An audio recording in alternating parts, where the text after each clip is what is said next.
All right, question 3. Draw the point or points in the solution set for this system of equations. So we're basically looking for the intersection point. But again, notice we're not required to graph each of these individually. They only want the points in the solution set. And really, this just means let's find the intersection points of these two functions. So I'm going to use graphing technology to provide an assist here. You can use Desmos. You can find a free online graphing calculator.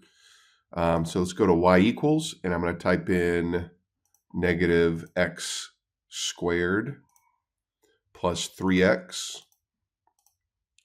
plus 4. Scroll down to y2. Of course, you can slow down the video if you want to see all the key presses here. We're going to hit 3. We're going to hit the raise 2 button, and then x, and then right arrow key to get out of that exponent, plus 3, and let's graph. So there's the quadratic, and there's the exponential function, and we can see the intersection point or points. It's hard to tell here. We could zoom in. Let's see if that helps at all.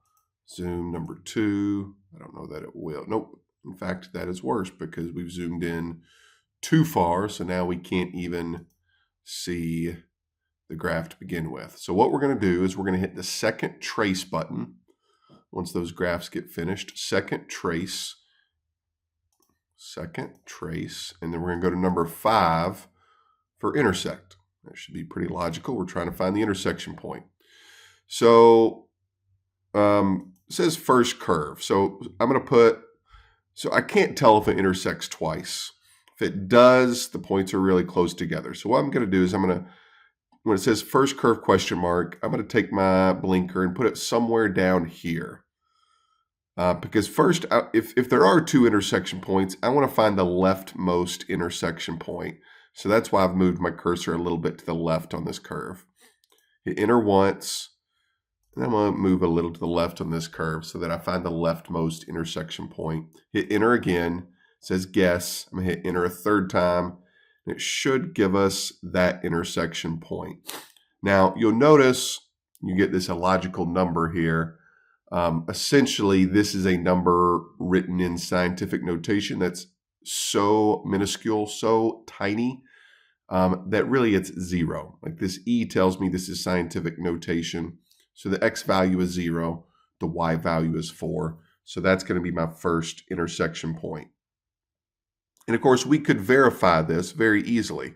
Like if we take the point 0, 4, where X is 0 and Y is 4, if we substitute 4 for Y, I'm looking at this bottom equation, so substitute 4 for Y and 0 for X, well, 3 raised to the 0 power is 1.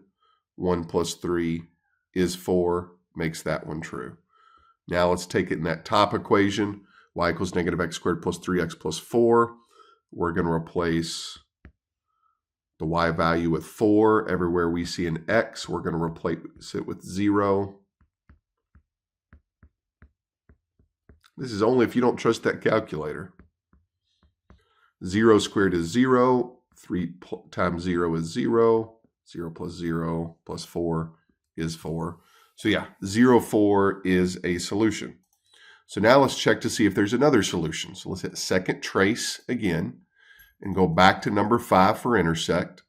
And this time I'm going to move the cursor when it says first curve somewhere up here, kind of to the right of that potential intersection point.